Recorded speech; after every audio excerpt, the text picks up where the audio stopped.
नमस्कार। घटना चक्र में आप सबका स्वागत है। कांग्रेस पार्टी का शिमला संकल्प, इस मुद्दे पर बातचीत होगी आज घटना चक्र के इस कार्यक्रम में।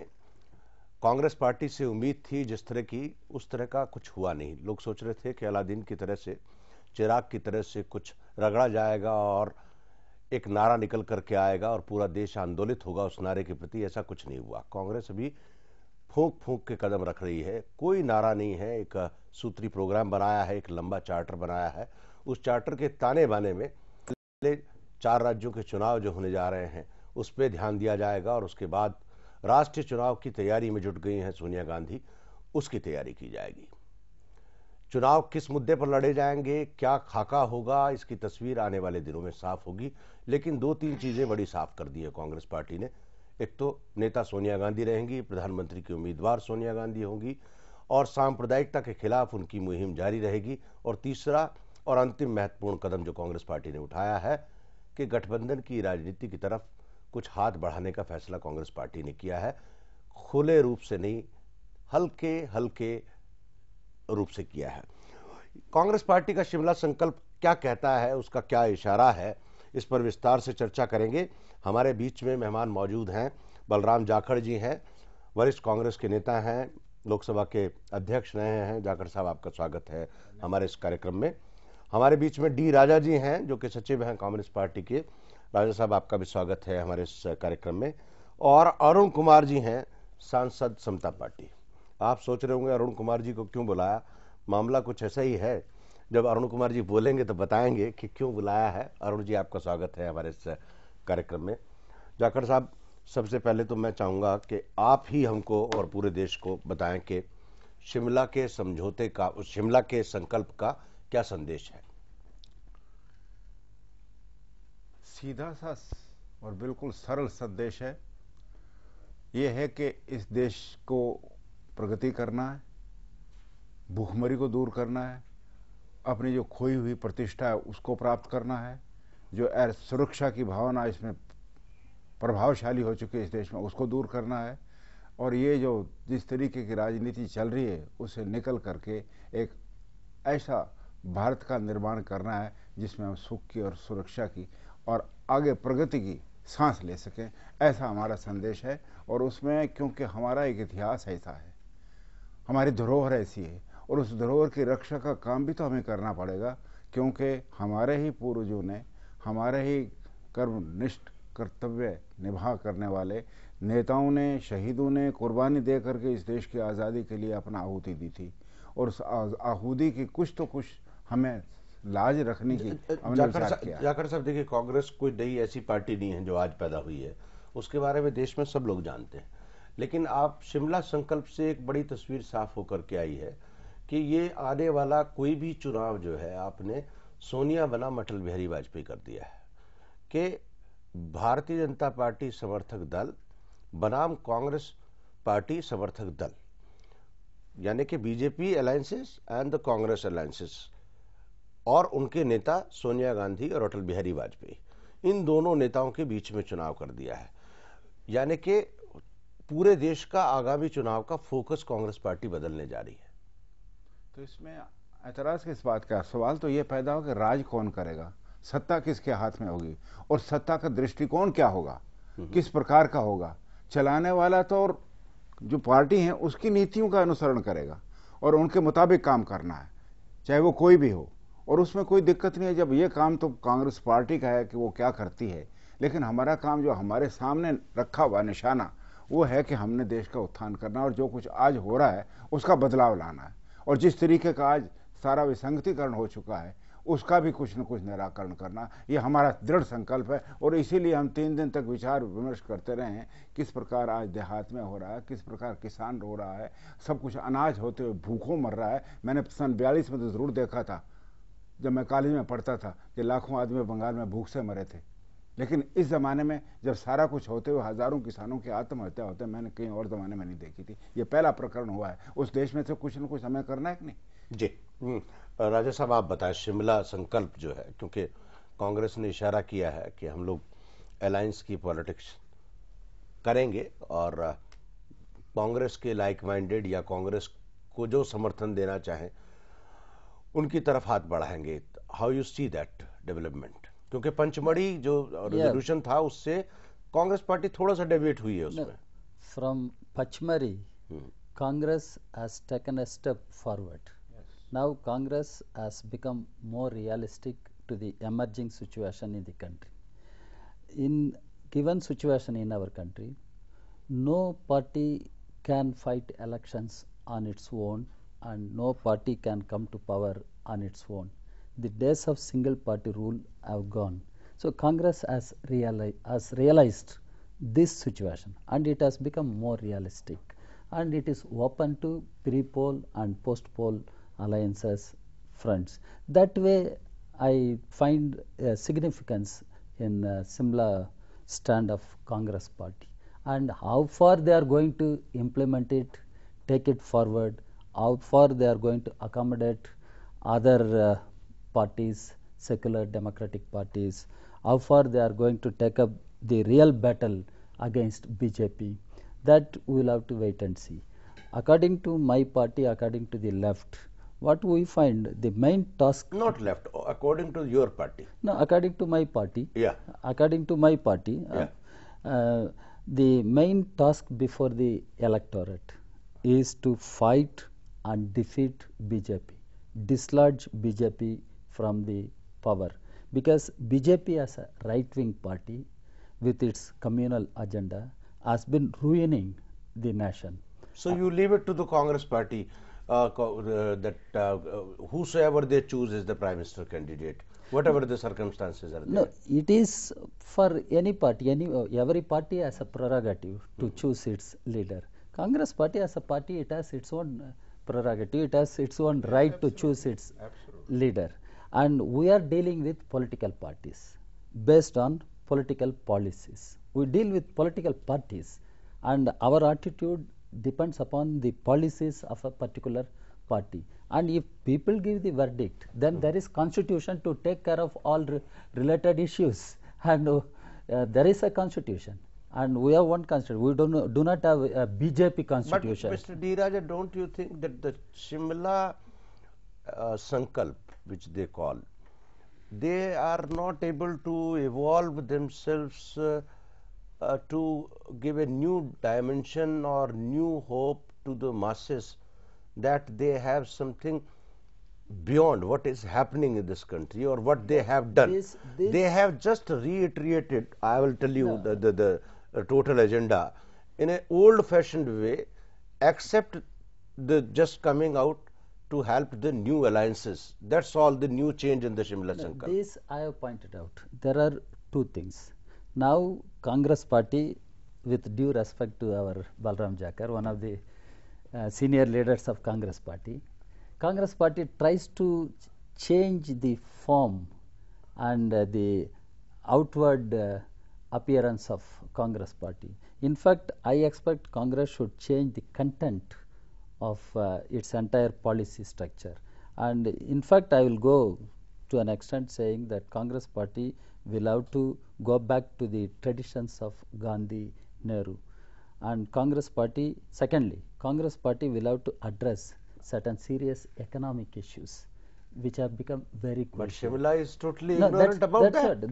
That is one of my criticisms. Yeah. Because poverty is on increase in India, unemployment is on increase in India, and you find many socio-economic issues. In this context, on one side, Sangh Parivar is diverting the whole attention from the real socio-economic issues of the people on the question of Ayodhya, on the question of Mandir Masjid controversy. And Sangh Parivar is trying to disrupt the growing unity of people for betterment. I'll come here in this context, what Congress is going to do, and Congress will have to address certain economic issues which are of the national concern. This is one of my serious criticism, because yes, Jakar साहब, I will come back. जरा अरुण जी से बात कर ले. अरुण जी, आप बताएं. जी. शिमला संकल्प पे आपकी नज़र और आपकी पार्टी की नज़र.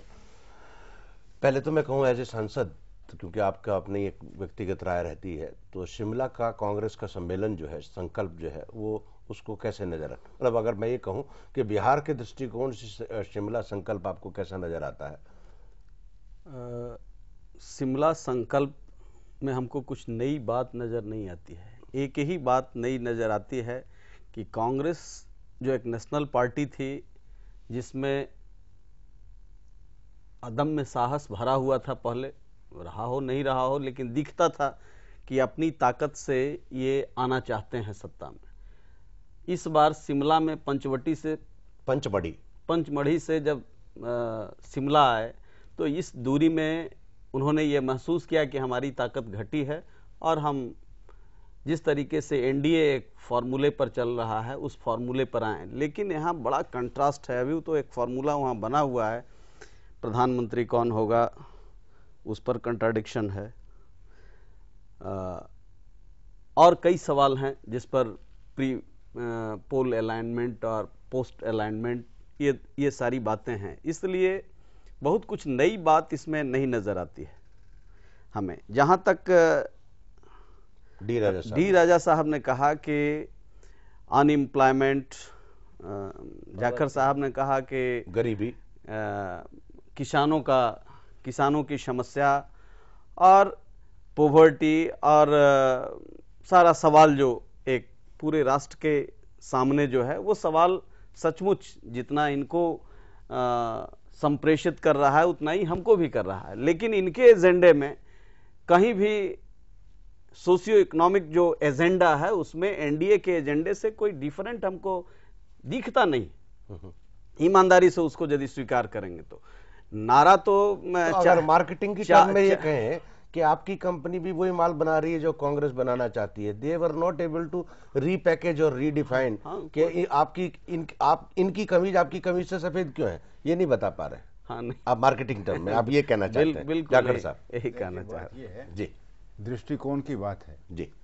अगर इनको वही नजर आता जी। मुझे अरुण जी से बहुत प्यार है, बड़ी इज्जत है मेरे मन में। विचारों का टकराव हो सकता है लेकिन सोच की विचार है। तो मुझे ऐसा लगता है कि जब इनको सामने नजर आता है कि भुखमरी क्या है, सामने नजर आता है कि किसानों की इस 5 साल 6 साल में क्या हालत हुई है और किस तरीके की बेरोजगारी फैल रही है, भुखमरियाँ सारी कॉटेज इंडस्ट्री जो 8 लाख शुरू हुई थी जिसमें 4 लाख बंद हो चुके हैं, 4 लाख बंद होने को तैयार हैं, हाहाकार मचा हुआ है, तो कोई तो कारण होगा। अगर इसी का हमने जाखड़ साहब, 2 चीजों के दरवाजे आपने खोले इस देश में, लिबरलाइजेशन का दरवाजा भी आपने खोला और राम मंदिर का फाटक भी आपने खोला। मेरी बात अब दोनों फाटकों पे आप फंसे हुए हैं। मेरी बात में फंसे नहीं है, फंसे हुए नहीं है। लिबरलाइजेशन करने का अर्थ ये नहीं है कि हम अपने को कुठाराघात करके पैर कर दें। हमारे जमाने में कभी एक किसान मरा हो, कभी भाव से कम चीज बिकी हो तो मुझे बताओ। अगर हमने उत्थान नहीं किया हो तो बताओ। जब मैंने 91 में हम लिया था वापस, उस वक्त मेरे पास खाद के लिए पैसे नहीं थे, समझे कि नहीं। हमने वापस लाए इस इकोनॉमी को और वो ऐसा किया जिसमें उन्होंने एक बेस बना दिया। अगर हमारा बेस नहीं बना होता तो ना लिबरलाइजेशन होती ना ये आज कुछ होता। ये हमारा करा धरा है, उसी पे कर रहे हैं। मुझे समता पार्टी से कोई तकलीफ नहीं, मुझे एक ही तकलीफ है इनसे कि भाई इनका विचारधारा क्या था कि नॉन कम्युनल और ये कम्युनल में जाके बैठे। मुझे इसी बात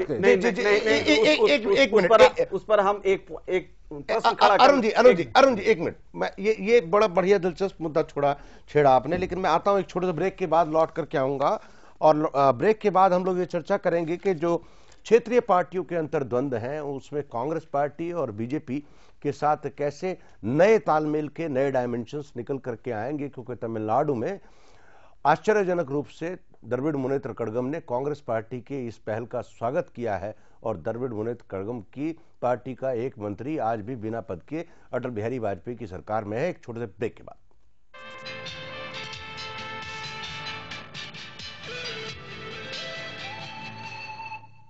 एमडीएच का नया राजमा मसाला, सिर्फ नमक प्याज टमाटर मिला, जबरदस्त राजमा तैयार।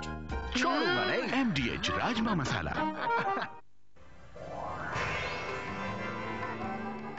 Here begins the era of royalty.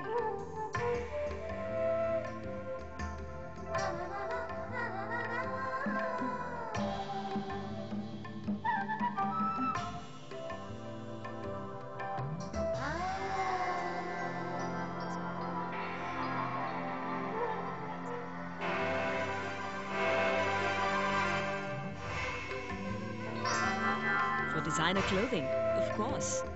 PP Design Estate from the house of PP Jewelers.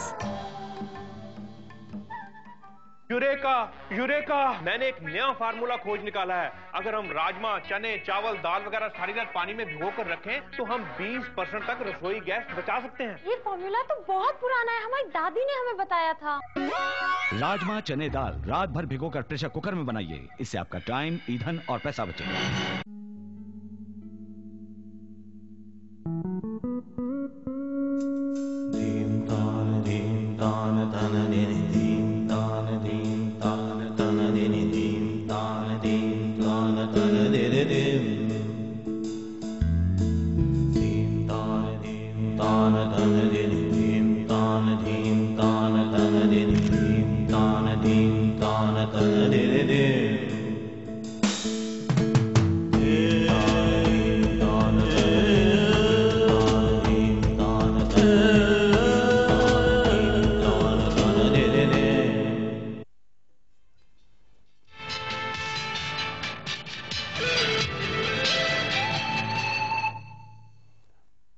घटना चक्र में आप सबका एक बार फिर से स्वागत है। हम लोग चर्चा कर रहे हैं यहाँ पर कांग्रेस पार्टी का शिमला संकल्प। 3 दिन की बहस के बाद कांग्रेस पार्टी ने अपनी दिशा तय की है। वो दिशा क्या है उस पर चर्चा कर रहे हैं। बातचीत में शामिल हैं बलराम जाखड़ साहब, डी राजा जी और अरुण कुमार जी। इससे पहले कि बातचीत का सिलसिला शुरू करें, हम लोग ये बता दें कि शिमला संकल्प में है क्या, शिमला डिक्लेरेशन में देखें हम लोग ग्राफिक्स की मदद से।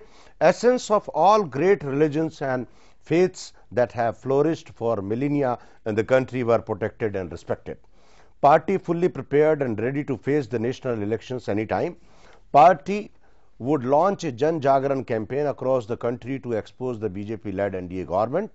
The party said it was rededicating itself to strengthen the forces of nationalism and insisted that it would not let communalism of education go unchallenged.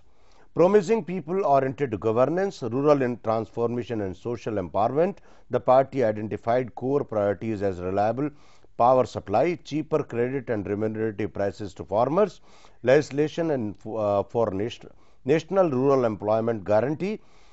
Party promised food and nutrition security, political representation and legal equality of Dalits, Adivasis, OBCs and minorities, introduction of liberal loan and scholarship schemes to children belonging to weaker sections. Arun Kumar ji, आप break पर जाने से पहले मैं राजनीतिक पार्टियों का अंतर्द्वंद समझने की कोशिश कर रहा था, आप कुछ कहने वाले थे। मैं कह रहा था कम्युनलिज्म पर ये बात इन्होंने बड़ा तकलीफ है, हमारे बड़े सीनियर लीडर हैं और हम बड़ा सम्मान करते हैं, लेकिन कम्युनलिज्म पर चर्चा कर रहे थे जाखड़ साहब, और कम्युनलिज्म के इशू पर इनको भी काफ़ी एतराज़ है। ये सरकार बीजेपी की नहीं है जिसमें हम हैं, ये सरकार एनडीए का है और एनडीए के एजेंडे पर ये सरकार चल रही है। जहाँ तक कम्युनलिज्म का सवाल है तो ये खुद से पूछ, दोनों साथ रहे हैं, कई सवालों पर साथ रहे हैं, और भागलपुर का जो दंगा हुआ है बिहार में, वह उसके बाद भी कुछ रह जाता है। सीतामढ़ी में जो घटना हुई जिसमें रिलीफ के लिए गए थे और उसमें पुलिस की गोली के शिकार हुए doctor Yunus Mohammad, I am not recalling the name, Rampari Devi, Ramcharitra Yadav जो 52 में एमएलए हुए थे, और कांग्रेस के वरिष्ठ नेता, सोशलिस्ट के, और ये सारे लोग 5 लोग मारे गए। और लालू जी की सरकार, जिनकी सरकार में ये सहयोगी हैं, 5 लोगों की लाश को एक चिता पर जलाया। जालियाना वाला कांड हुआ था, उसमें भी शिनाख्त किया गया था। अब कम्युनलिज्म की बात करते हैं, लेकिन लालू की सरकार ने वहां एक ही चिता पर लोगों को जला करके नहीं ये जानने की कोशिश की, लकड़ी नहीं हुआ तो ये टहर से जलाया गया। ये है इनका सेकुलरिज्म। और भागलपुर दंगा कांड में कांग्रेस के रिजिम में हुआ राइट, जिसकी कल्पना आप नहीं कर सकते कोई भी आदमी। एक मिनट अरुण जी, एक मिनट, तारिक अनवर लाइन पे हैं, Congress party, nationalist Congress party के महासचिव। जरा मैं उनसे बात कर लूं, क्योंकि सोनिया गांधी के सवाल पर उन्होंने पार्टी से अलग हुए थे। तारिक भाई, आपका स्वागत है हमारे इस कार्यक्रम में। Thank you. तारिक भाई, मैं ये जानना चाहता हूं कि आपकी पार्टी ने आज बयान दिया है कि कांग्रेस सोनिया गांधी के नेतृत्व पर दोबारा से पुनर्विचार होगा आपकी पार्टी में। आप बताएंगे कि क्या वास्तव में स्थिति है इस समय? देखिए, अभी ऐसा कुछ नहीं है जी, क्योंकि राष्ट्रवादी कांग्रेस पार्टी की बुनियाद इसी आधार पर रखी गई थी, विदेशी मूल के मुद्दे पर।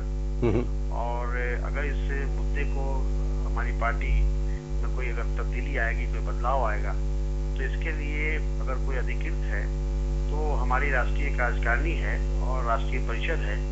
जब तक वो इस मुद्दे पर पुनः विचार नहीं करता है तब तक के कोई प्रश्न नहीं उठता है। लेकिन तारिक भाई ये बताइए कि जिस तरह से कांग्रेस पार्टी ने शिमला संकल्प में पहल की है कि बाकी दलों से तालमेल किया जाएगा, तो क्या आपकी पार्टी किसी भी चुनाव में, आने वाले चुनाव में, राष्ट्रीय स्तर पर या क्षेत्रीय स्तर पर तो खैर आपकी सरकार चली रही है, कोई समझौता या कोई फ्रंट बनाने की ओर अग्रसर होगी कांग्रेस पार्टी के साथ?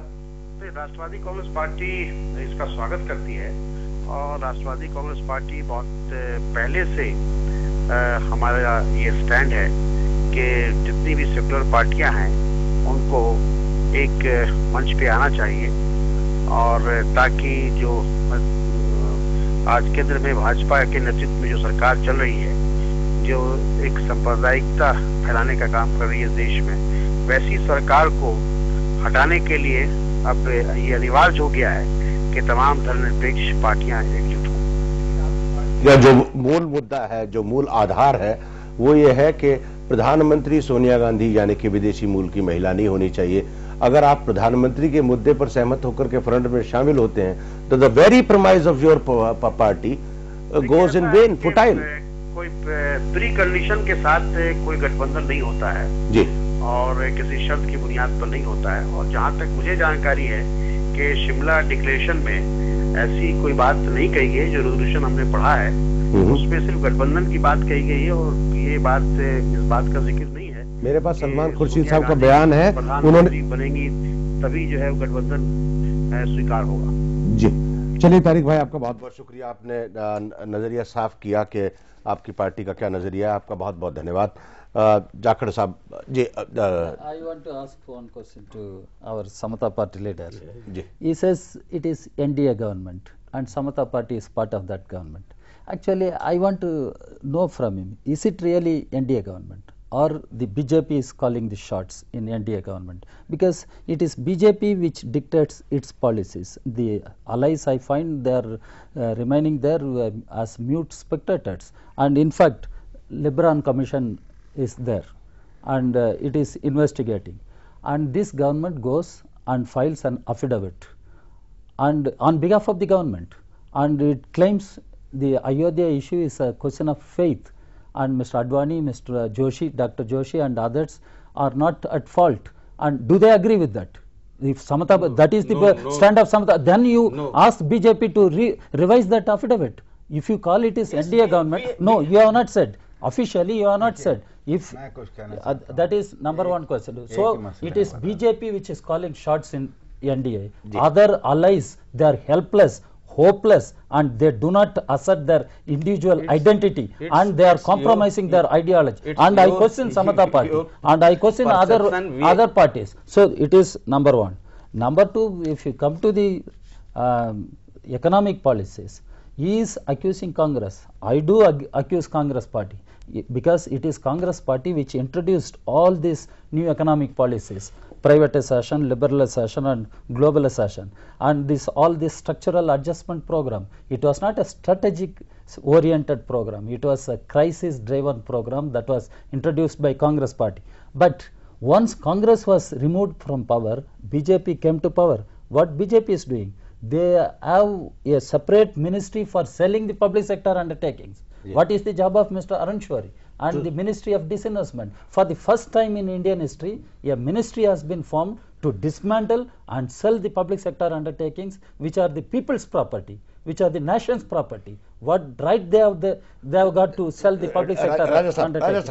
हम लोग we are deviating from the issue. No. एक मिनट जाखड़ साहब बोलना चाह रहे, जाखड़ साहब बताएं। सिर्फ इतना कहना चाहता हूँ, all due respect to Arun ji, वो एक गालिब का एक शेर है कि दिल बहराले को गालिब ये ख्याल अच्छा है। इसी भ्रम में अगर ये करना चाहते हैं भी एनडीए या फलाने की सरकार है तो इनकी मर्जी है, बात तो वहीं की वही है। और जैसा कि आप कहते हो लिबरलाइजेशन की बात करो, दूसरी करते हो, तो अंधे होकर करने की बात नहीं की थी, आंखें खोल के करने के लिए।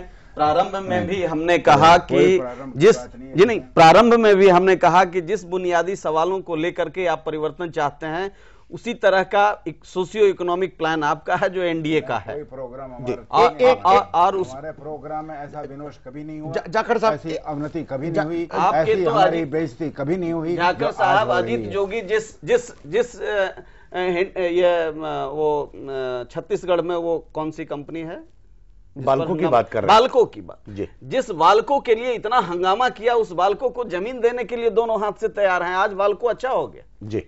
देखिए आपने कर ही दिया तो उसको कुछ तो ठीक करना। हाँ बिल्कुल ठीक कर रहा। जब आपने अब उनका एग्रीमेंट हो गया उसके साथ, बढ़िया रिश्ता हो गया। मैं अरुण जी मैं दूसरी बात पूछने वाला हूँ।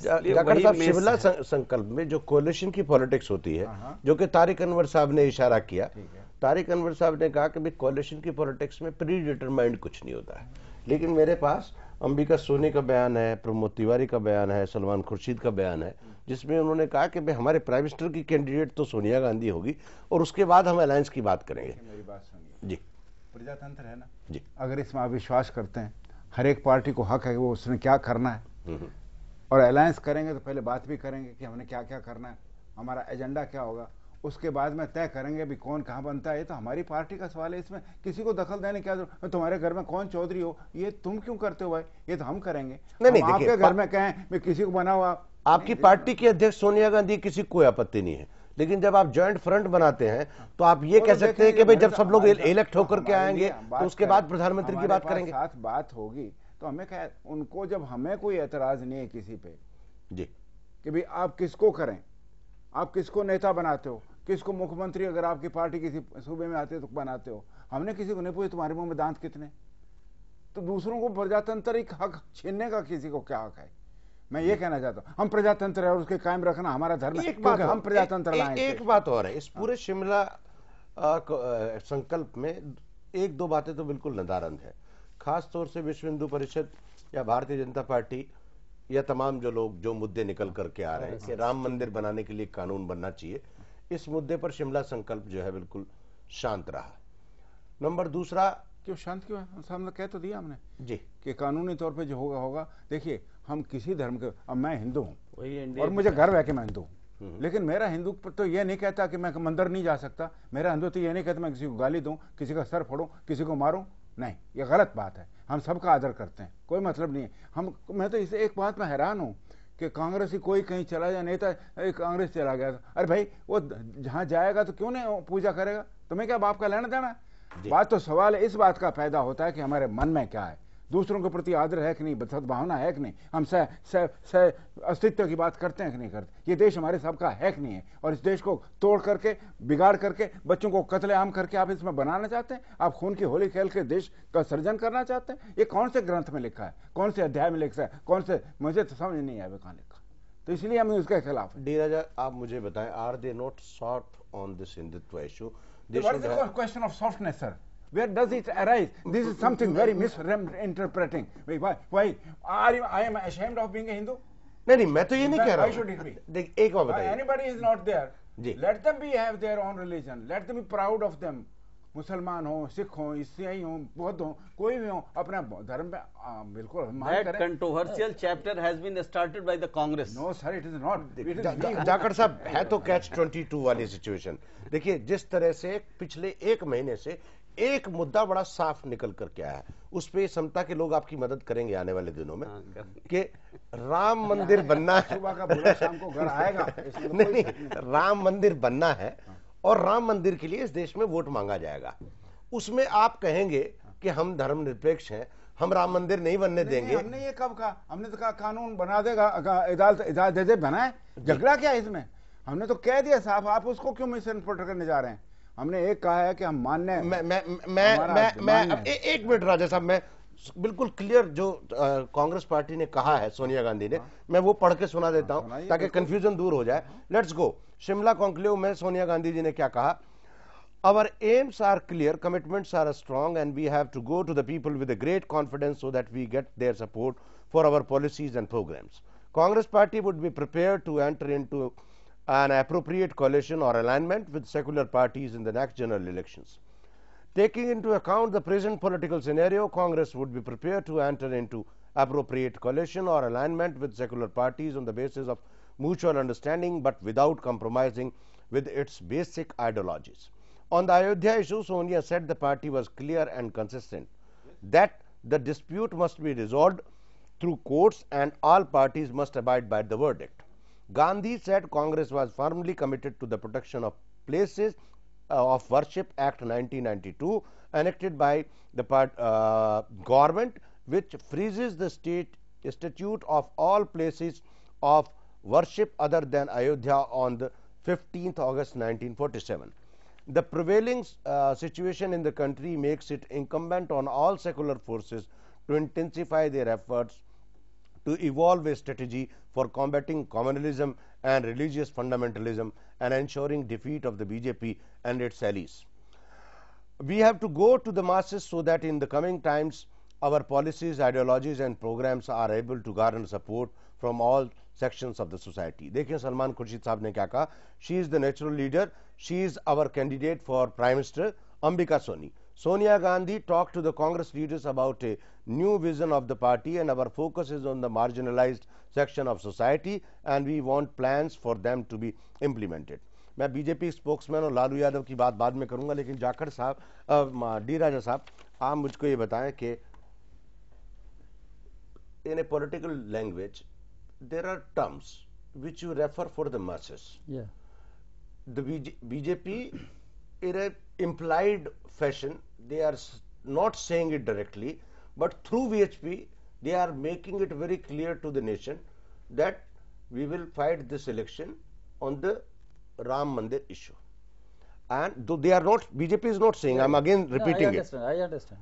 But the Congress has not said in very clear terms, anybody who will break the law of this country, who will not follow the constitution, we are totally against them, we will fight with them. They have only said, which is a very academic kind of a resolution, that this will be followed, though they have said it, but the language, the tone and the tenor shows it is an academic agenda and it's not for the mass consumption, and it does not create an enthusiasm among the people. The problem with Congress is, he may agree, he may not agree, that is his problem. Okay. The problem with Congress is, it is not confronting the BJP with a consistent secular alternative.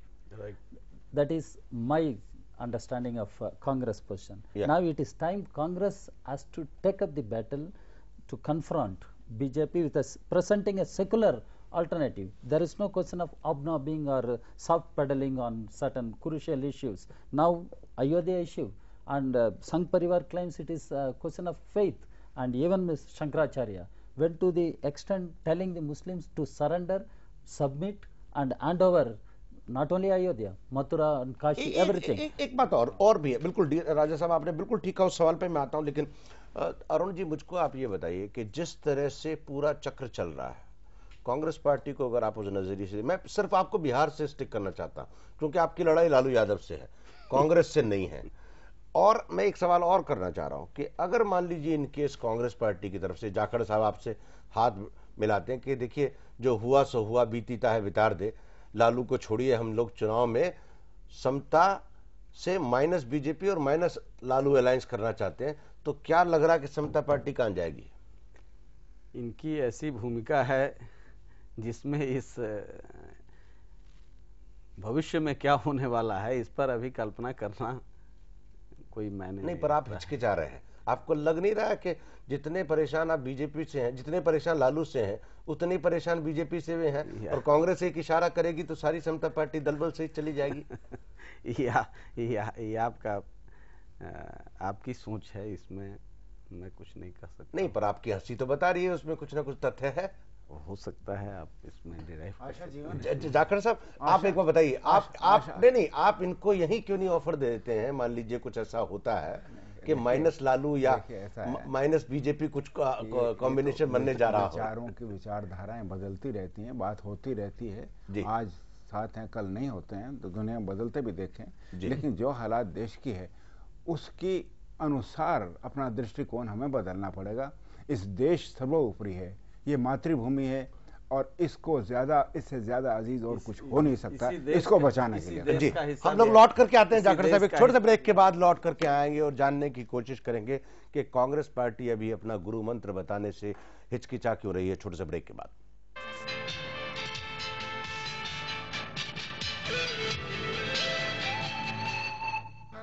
प्रण से प्रयास, प्रयत्न से विश्वास, विश्वास से संभव, कर दिखाए लगन ऐसी ऐसी जैसे भक्ति, भक्ति से है शुद्धता, शुद्धता से शक्ति। राजधानी बेसन, शक्ति शुद्धता की। असली मसाले से MDH, MDH। Here begins the era of royalty.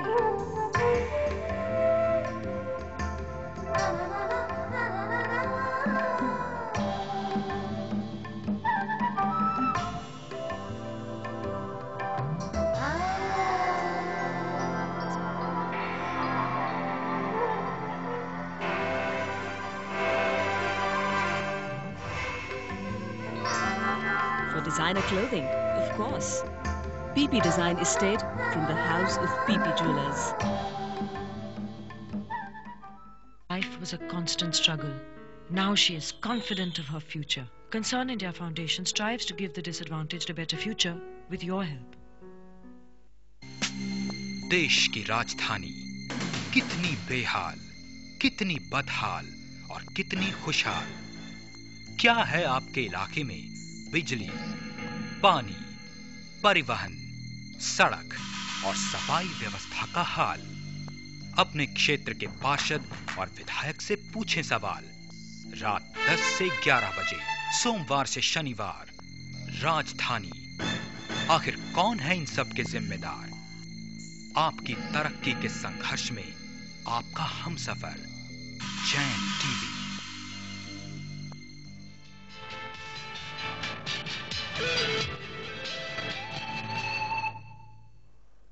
घटना चक्र में आप सबका एक बार फिर से स्वागत है। हम लोग चर्चा कर रहे हैं कांग्रेस पार्टी का शिमला संकल्प, और कांग्रेस गुरु मंत्र नहीं बता रही है। कांग्रेस ने 14 सूत्रों में अपनी बात कही है, और सूत्र आजकल मार्केटिंग के जमाने में कुछ सुनता नहीं है जाखड़ साहब। मार्केटिंग का जमाना बड़ा क्रूड है और पॉलिटिक्स जो है, मुझे तो ऐसा लगता है कि सारा बिकिरो से साफ से रहा है। हाँ, नहीं जाखड़ साहब, मैं दूसरी बात कह रहा हूं। देखिए, पॉलिटिकल पार्टीज में आपने एक काम तो बढ़िया किया शिमला में।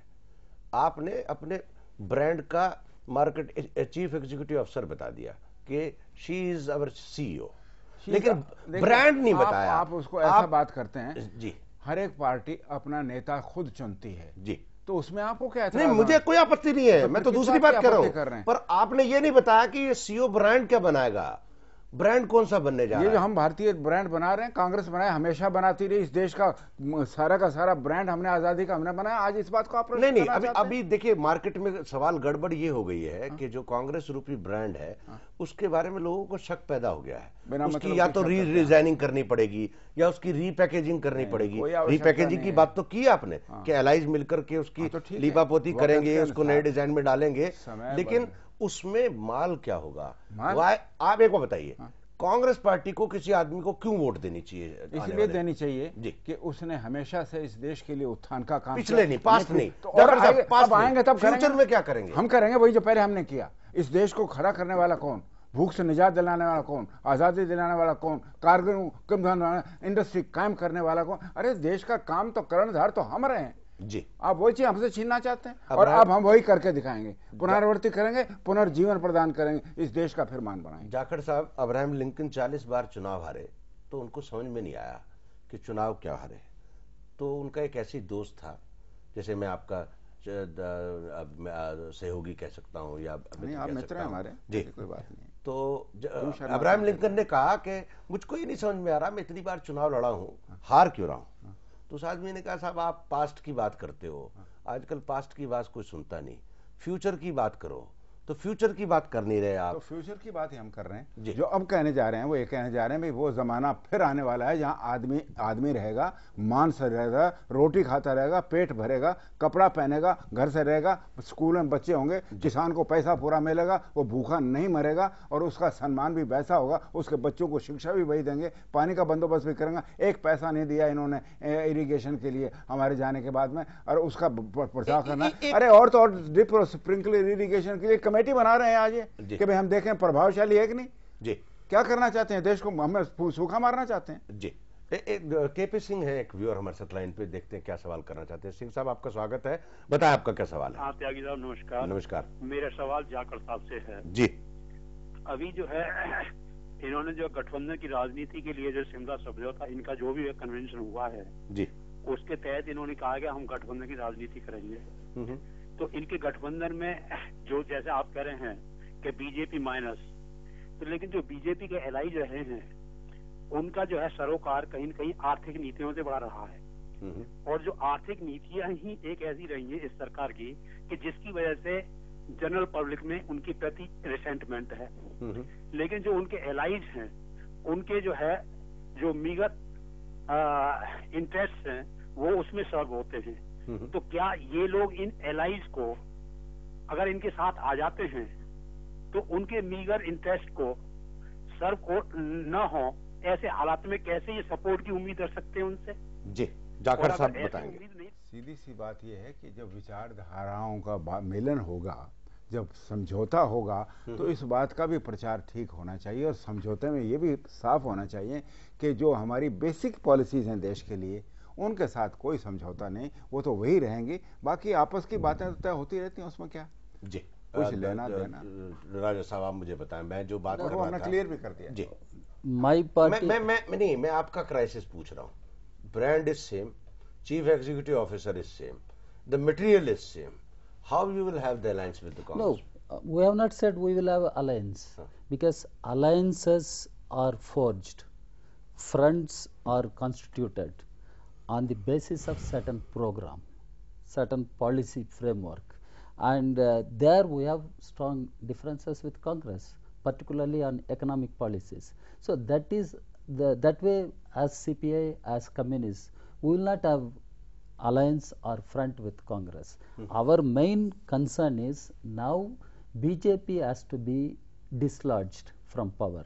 Under BJP rule, the country is being ruined, economy is ruined, and social structure is ruined, all democratic structures are ruined. So country has to be saved from BJP. So that is our main concern. So we say the main objective before electorate is to remove BJP from power and save the nation. There we would like to see any alternate secular government in place of BJP government or NDA government. That is how we visualize the situation. As far as Congress is concerned, we have strong reservations with economic policies. Even now, आपको लग रहा है कि BJP के जो विकल्प बन रहा है और बीजेपी से आपकी सहमति नहीं है? आपने कई बार इस मंच से भी कहा है। नहीं, कुछ मुद्दों पर असहमति रहती है, सहमति आप ये मान के चल रहे हैं कि आप जो हैं वो एनडीए के कारण हैं, लेकिन एक विकल्प बन रहा है माइनस बीजेपी, माइनस तमाम तरह की चीजें जो कि देश में बेहतर काम करने का दावा कर रहा है। तो आप कल क्या होगा जी, इस पर कोई नहीं जानता कहाँ कौन खड़ा होगा, ये एक अलग बात है। अभी राजा साहब डेमोक्रेसी की बात कर रहे हैं और 75 में सारे अनडेमोक्रेट थे, इवन सीपीएम भी अनडेमोक्रेट थे। इन्होंने एंटी फासिस्ट मूवमेंट चलाया था कांग्रेस के साथ जब देश में इमरजेंसी लाया गया था। उस समय डेमोक्रेसी सिखला रहे थे ये। इसलिए जो बातें हो रही है सिद्धांत की, देखिए पास्ट में मत जाइए। Politics is always a evolving phenomena. No, politics is always for a future. इसीलिए कह रहे हैं politics is all game of Jakhar साहब ने कहा कि पिछले 50 वर्षों में इन्होंने जो देश को दिया बाकी लोगों ने कुछ नहीं दिया। इस पर मैं कह रहा हूं कि जो परंपरा इन्होंने कायम की, बिहार में इनकी भी सरकार रही है, कम्युनल राइट्स जिस भयंकर तरीके से हुआ जिसकी कल्पना नहीं कर, and state was the party in sponsoring a state sponsored communalism was there. मैं इस बात मैं मैं एक बात कहना चाहता हूं कि ठीक है जहां भी गलत हुआ है वो हुआ है, People लेकिन ने उसकी एक बात सजा भी सुनिए, दी है। हम यूं नहीं कहते, बाहर जाके विदेश में जाए कहते हैं कि गुजरात में होता हमारा सर शर्म से झुक गया, और यहाँ आके कहते हैं हम पुनरावृत्ति करेंगे। ये नहीं करने की बात हमने सोची कभी, और उसमें आप नहीं, हम पार्टी नहीं है, पार्टी हैं। हम इसी जैन टीवी पर हमने मोदी के खिलाफ जितनी लड़ाई पार्लियामेंट के फोरम पर हमने विरोध किया है, लेकिन आपने एक शब्द नहीं कहा। कांग्रेस के लोगों ने भागलपुर की घटना हुई या सीतामढ़ी की घटना हुई, जमशेदपुर की घटना हुई, उसमें कांग्रेस के किसी एक व्यक्ति ने सांस भी नहीं, हमने तो पूरी लड़ाई लड़ी है उसके। एक बात जाखड़ साहब शिमला संकल्प से बड़ी साफ साफ निकल कर रही है, डी राजा साहब ने भी कहा, इस सरकार ने पिछले 5 साल में इस देश में कितने बेरोजगार हैं इसका डाटा आज तक किसी को नहीं दिया, न किसी इकोनॉमिक सर्वे में है, न किसी बजट में है। नहीं, बेरोजगारी का। लेकिन कांग्रेस पार्टी के किसी रेजोल्यूशन में पिछली बार 5 मीटिंग हो चुकी है, चाहे वो राजस्थान में मीटिंग हुई हो, चाहे पंचमढ़ी में मीटिंग हुई हो, चाहे कर्नाटक में मीटिंग हुई, किसी में इकोनॉमिक पॉलिसीज पे जो एक खाका स्ट्रक्चर कांग्रेस पार्टी का होना चाहिए वो निकल करके नहीं आना है। देखिए आज की डेट में अर्थतंत्र पे राजतंत्र चल रहा है, राजतंत्र के कारण अर्थतंत्र चलता है निश्चित रूप से, लेकिन दोनों का कंप्लीमेंट और सप्लीमेंट एटीट्यूड है। लेकिन आपने एक तंत्र को इग्नोर किया हुआ है, और शिमला एग्रीमेंट तो विशुद्ध रूप से राजनीतिक बात कर रहा है, इकोनॉमिक बात ही नहीं कर रहा। सारा आपने देखा नहीं, सारा का सारा रिवॉल्व करता है इकोनॉमी पे जी, समझे कि नहीं। घर में अगर भूख है तो काय की राजनीति और काय का तंत्र मंत्र सब जोते हैं। ना कुछ देखा नेम धर्म में, ना कुछ देखा पोथी में, कहे कबीर सुनो भाई साधो, जो कुछ देखा सो रोटी में। मसला पहले रोटी का है, और भूखे पेट ना हो भजन गोपाला, सीधी सी बात है। आप मेरे साथ चलिए, जरा तमाशा देखिए क्या हो रहा है, किस तरीके से कांग्रेस स्टेट्स में किया जाता है, कांग्रेस करते हैं, कितना पैसा देते हैं। यहाँ करेंगे, देश की आजादी के बाद किसान के नेता रहे हैं जाखड़ साहब, इनको दर्द है। हम लोग भी किसान परिवार से आते हैं। देश की आजादी की लड़ाई लड़ रही थी बिहार से, उत्तर प्रदेश से और हरियाणा से लेकर के ये सारे इलाके में स्वामी सहजानंद सरस्वती, इनके ही पार्टी के एक नेता थे प्रोफेसर NG रंगा साउथ के, उनके साथ काम करने वाले लोग थे। उन्होंने कहा था कि किसान रोटी भगवान है और रोटी पैदा करने वाला किसान भगवान से बढ़कर के है। लेकिन आजादी के बाद जो लोग ये नारा दे रहे हैं, स्वामी सहजानंद सरस्वती का तो इतिहास मिटाया गया, 50 साल शासन में रहे, और ये सरकार में भी किसानों का कोई सुध लेने वाला नहीं। किसान की जो दुर्दशा थी वो आज भी वही है, आप क्या आज भी वही है, बल्कि आप थे उससे बहुत दूर जा रहे हैं जी। मैं तो जब भी यहाँ की आर्थिक संरचना आर्थिक सोच के केंद्र। अरुण जी मुद्दे से हट रहे हैं हम लोग जी। As far as economic policies are concerned, it is true that Congress introduced these policies and they are proved to be disastrous. Congress was dislodged from power because of all these things. Now BJP is in power, NDA is in power. What they do? They must answer to such questions, and they are dismantling the public sector, which is the strength of our economy. And by complying, no, but I agree. D. Raja, I am asking one question to you. In Shimla agreement, there is no hint. Shimla Sankalp.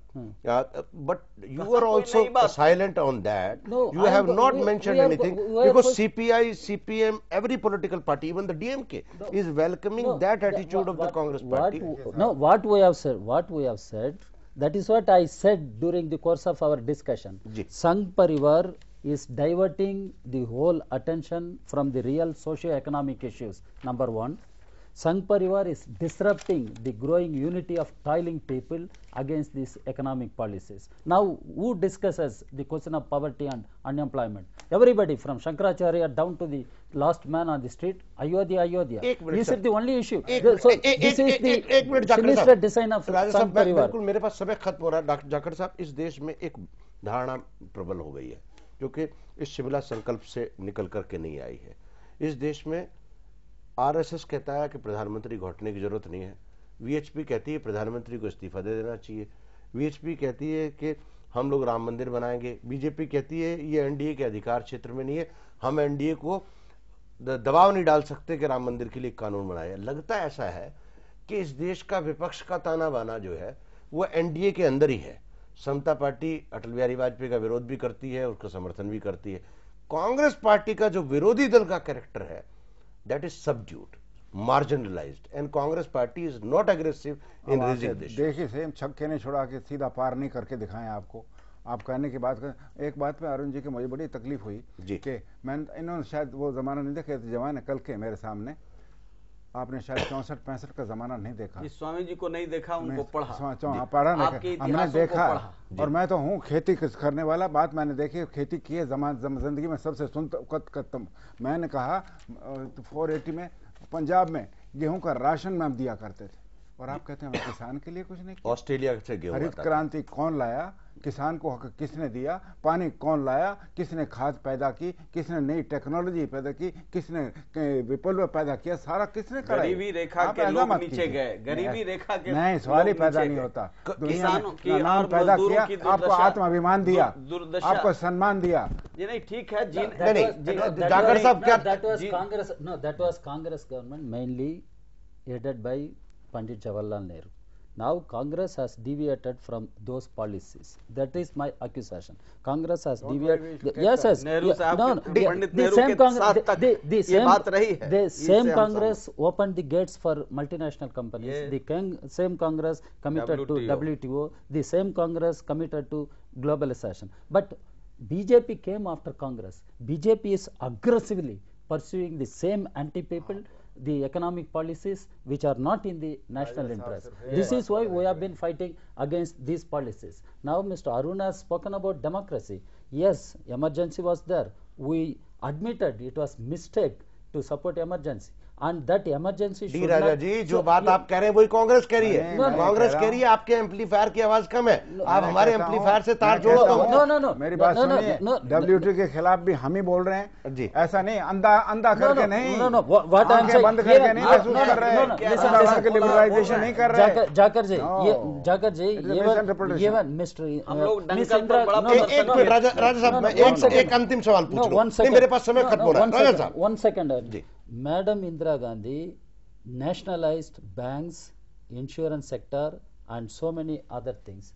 Now Congress party is supporting BJP in all the chapters. Yes, supporting BJP to denationalize whatever has been nationalized. Is it proper on the part of Congress? मैंने यही कहा, मैंने आंखें बंद करके नहीं कर रहे हैं, दिमाग साफ करके खुला करके जो हित में था देश के वो किया, समझे कि ऐसा नहीं किया। और WTO के खिलाफ भी देखिए, उसके खिलाफ हम लोग भी लड़ाई लड़ाए, हम भी कर रहे हैं। देखिए आप में उसमें कानून है कि हमारी किसी अर्थव्यवस्था को तबाह करने का उनको हक नहीं दिया हमने, तो क्यों करने दे रहे हैं? हम 300 तक ड्यूटी लगा सकते हैं, वो मैंने किया जिक्र, मेरे रेजोल्यूशन में मैंने दिया है, नहीं करने देंगे। आंखें बंद करके नहीं करने दिया, नहीं डंपिंग नहीं करने दूंगा, किसान को मन्नत नहीं दूंगा। ये मेरे 4% पे ले आया था ये अपने एडिबल ऑयल की इंपोर्ट, आज 40% कर रहे हैं। पिछले साल 40 लाख टन मंगा, इस लाख 52 लाख टन मंगा रहे हैं। तनास कर दिया हमारे देश का। एक मिनट जाकर साहब, अंतिम सवाल मैं पूछ रहा हूं आपसे, आप मुझे ये बताइए कि इस देश को क्या नारा देने जा रहे हैं आप आने वाले चुनावों में? क्या सिर्फ इस ब्रोशर से वोट मिलेगा? क्योंकि कांग्रेस, भारतीय जनता पार्टी और एनडीए का तो नारा बिल्कुल क्लियर होने जा रहा है, और आने वाले दिनों में एनडीए का क्या होगा ये भी किसी को नहीं मालूम है, क्योंकि नारा जैसे ही लगेगा तो एनडीए में अरुण कुमार जैसे लोग रहेंगे नहीं रहेंगे ये भी नहीं भरोसा। हमारा सारा ये कि गरीब का राज होगा और उसके लिए तरक्की होगी, हम देंगे उसको। तो आप ये कहेंगे कि कांग्रेस का हाथ और गरीब का साथ? बिल्कुल साथ ही नहीं देंगे, हम करके दिखाएंगे, आत्मा से, मन से, कर्म से, वचन से करके दिखाएंगे जी। Mr. Tyagi, ji, I have a lot of respect for our senior leader Jakar ji. He is one of the leaders who has been consistently fighting for farmers, peasants. I don't deny. But as a party, Congress party, what is its economic policy structure? Is it in the interest of nation and the toiling people? That he has to do some interest. Second, lastly, now the country's unity and integrity is threatened by communal fascist forces. Now we will have to fight squarely against these communal fascist forces and save the nation. That must be the primary task in the given situation. Last thing when I had to say to him, that don't worry, farmers' interests are mine. To the last of my breath, I will fight to anybody. Thank you, जाकर साहब, आपका बहुत बहुत शुक्रिया, और राजा साहब आपका भी, अरुण जी आपका भी बहुत बहुत शुक्रिया। कांग्रेस पार्टी का शिमला संकल्प इस मुद्दे पर लगातार बहस रहेगी, क्योंकि देश का मुख्य विपक्षी दल है और लगातार अभी अखबारों में, टेलीविजन में, रेडियो में आपको तमाम तरह के विश्लेषण सुनने को मिलेंगे। हम दोबारा से भी विश्लेषण करेंगे। अगर आपके जहन में कोई सवाल है तो आप हमको लिखें घटना@jntv.com। हम कल फिर मिलेंगे नए मेहमानों के साथ, नए विषय के साथ। तब तक के लिए धन्यवाद, नमस्कार, खुदा हाफिज। धन्यवाद।